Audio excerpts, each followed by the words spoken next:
आज का जो विषय है वह है क्यों जरूरी है कन्या पूजन। या देवी सर्वभूतेषु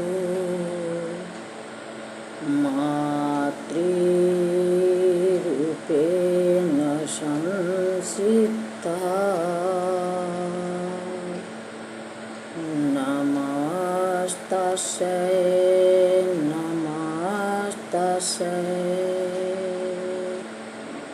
नमस्तस्यै नमो नमः।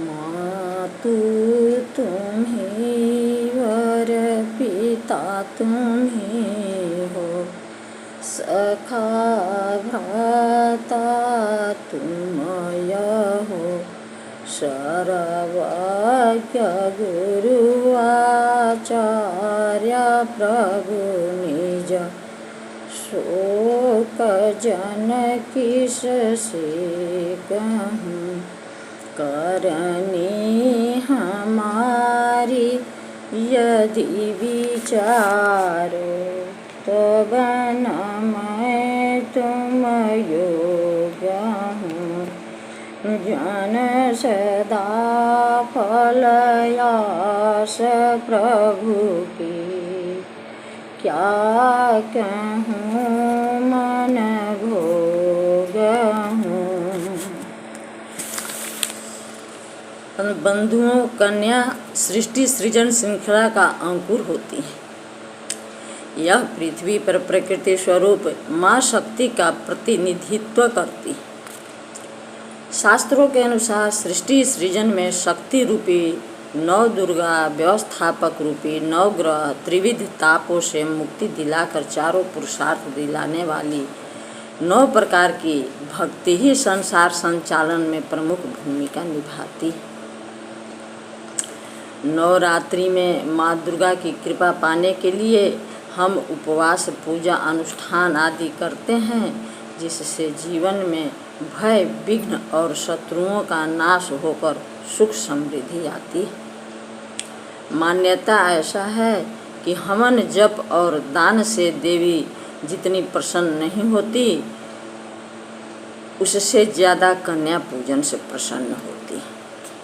श्रद्धा भाव से की गई एक कन्या की पूजा से ऐश्वर्य, 2 कन्या की पूजा से भोग, 3 की पूजा से चारों पुरुषार्थ और राज्य समान, 4 और 5 की पूजा से बुद्धि विद्या, 6 की पूजा से कार्य सिद्धि, 7 की पूजा से परम पद, 8 की पूजा से अष्टम लक्ष्मी और 9 कन्याओं की पूजा से सभी प्रकार के ऐश्वर्य की प्राप्ति होती है।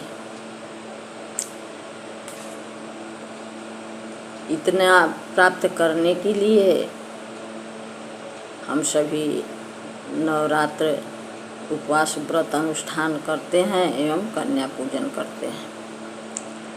संसार में रहने पर हमें यही तो चाहिए जो हम देवी की आराधना कर उनसे मांगते हैं। लेकिन विचार यह करना है कि क्या पूजा ही अंत है, 9 देवी के पूजा ही अंत है कि देवी के ऊपर भी पूजा है। इसके विषय में हम सभी को विचार करना चाहिए। और इस बार का जो अष्टमी नवमी पूजा है वह संधि पूजा का महत्व है।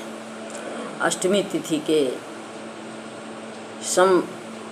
समाप्त होने के तिथि 24 मिनट और नवमी तिथि शुरू होने के शुरुआती 24 मिनट के समय को संधि क्षण कहा जाता है। इस वक्त माँ दुर्गा की पूजा करने का विशेष महत्व होता है। मान्यता है कि संधि काल में माँ दुर्गा ने असुर, चंड और मुंड का वध किया था। इसलिए इस संधि काल में हम सभी को पूजा करने से रोग, दुख, विघ्न, भय दूर होता है। बोलिए श्री सद्गुरु भगवान की जय।